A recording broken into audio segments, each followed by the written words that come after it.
We are in season 5 of the show, y'all. I can't believe it. And it takes a lot of time, money, and effort into putting this show on each week. So if you enjoy this podcast, please consider supporting me on Buy Me a Coffee. There you can choose a one-time donation or become a member and get access to exclusive bonus episodes, behind-the-scenes sneak peeks, and a few more fun things there. So if you're interested, head on over to buymeacoffee.com/the Melanin Wellness Podcast. What's up, family, and welcome back to another episode of the Melanin Wellness Podcast. I'm your host, Cori, and we are coming so close to the end of our 28 days of Black History, Medicine in Black, and it has been an absolute pleasure doing this. However, it definitely has been intense because the subject matter is definitely that of a serious nature, and it often exposed things that I didn't know and others didn't know. So at times it's been heavy. So make sure that you are taking care of yourself, because today's episode is going to be a bit heavy. So I'm just giving you full disclosure. All right. Today we are going to dig deeper into the layers of wellness, history, and healing. And we are going to be talking about a topic that does not get nearly enough attention: how slavery is directly tied to modern reproductive medicine. Now, before you clutch your pearls, trust me, this is history we need to understand because it impacts our healthcare experiences even today.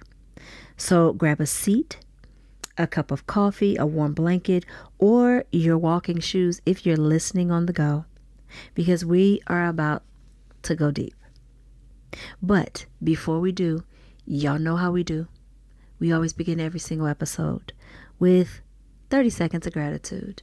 So today I am grateful for healing, because there are so many things that us as a community must heal from, not just the systemic things, but also the things that pile on for us. So I am grateful for that healing and that journey that I personally have had to walk in order to heal myself so that I could step into where I am today, where you see me now, which is my purpose. And I know that this is my purpose. I am also so very grateful for all my new listeners. Shout out to all my new listeners in Canada. Shout out to my supporter, my newest supporter on Buy Me a Coffee. I appreciate you so much, Dave. Thank you so much for supporting the podcast. I appreciate you. I am also grateful for community. Watching the Black community mobilize and come together and move so strongly, so forcefully, so intentionally has been a thing of beauty. I've absolutely loved it, and I've loved being a part of it. Now, I know that was more than 30 seconds, but again, listen, we got to shift our vibrations any chance we get. And if you can take some time to shift your vibration to what you have to be thankful and grateful for, it helps us to better handle and cope with the things that are being taken from us. Now let's start with this so-called father of modern gynecology, J. Marion Sims. He performed experimental surgeries on enslaved Black women without anesthesia because of the racist belief that Black people didn't feel pain the same way white people did. These women, Anarcha, Lucy, and Betsy, are the real names we should remember always. They suffered through painful procedures that would later become standard in gynecological care. But at what cost? Sims and other white physicians used enslaved Black women as test subjects for their medical advancements, laying the foundation for modern reproductive medicine while disregarding their humanity. This unethical experimentation extended beyond gynecology into other areas of reproductive health, including forced breeding and sterilization. Fast forward to the early 20th century, and we see the rise of the eugenics movement. Black women, indigenous women, and other women of color were often sterilized without their knowledge or consent, a practice that continued well into the late 20th century.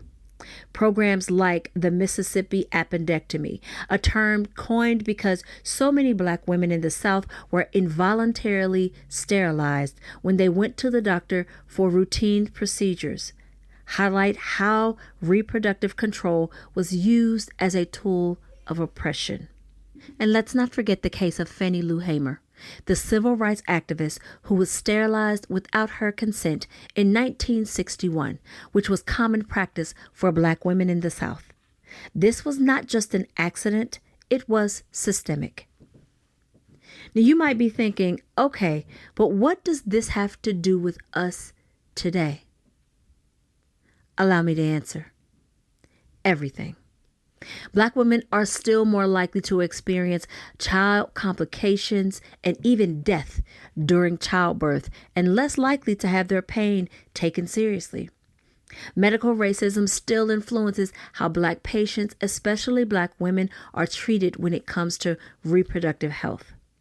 Disparities in access to fertility treatments and birth control methods disproportionately affect Black women and other women of color. When we talk about reproductive justice today, we have to acknowledge that our healthcare system was built on a foundation that disregarded and abused Black bodies. Understanding this history isn't just about knowing the past, it's about reclaiming our agency in the present. This history is heavy, I know, but it is necessary. The truth is, we're still feeling the ripple effects of what happened to our ancestors today. That's why we have to keep asking questions, advocating for ourselves, and making sure that the medical system is held accountable. So what can you do? Educate yourself, share this episode, and if you're in a space where you can push for change, do it, because we deserve better. Now, family, I'd love to hear your thoughts on this. So hit me up in the comment section or on social media and drop a comment and let me know. I would love to know some of your experiences because I have my own. And as always, family, take care of yourself, protect your peace, and keep pushing for the wellness that we deserve. Until next time, family, take care.